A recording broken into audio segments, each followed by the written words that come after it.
আসসালামু আলাইকুম রহমতুল্লাহ। আবদুল্লাহ ইবনে ওমর রাদিয়াল্লাহু তাআলা আনহু হতে বর্ণিত, তিনি বলেন রাসূলুল্লাহ সাল্লাল্লাহু আলাইহি ওয়াসাল্লাম বলেছেন, জামাতে নামাজ আদায় করার ফজিলত একাকী আদায় করার থেকে ২৭ গুণ বেশি।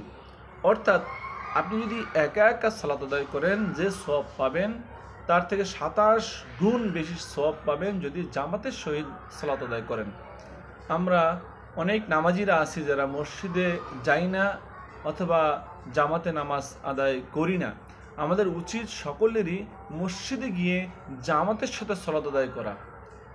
এতে অনেকগুলো ফজিলত রয়েছে, যেমন একা একা করার থেকে ২৭ গুণ বেশি সওয়াব পাবেন, ভ্রাতৃত্ব সৃষ্টি হবে, অনেকগুলো সওয়াব রয়েছে। মহান আল্লাহ তাআলা আমাদের সকলকে জামাতের সহিত সালাত আদায় করার তৌফিক দান করুন। আমিন। আসসালামু আলাইকুম ওয়া রাহমাতুল্লাহ।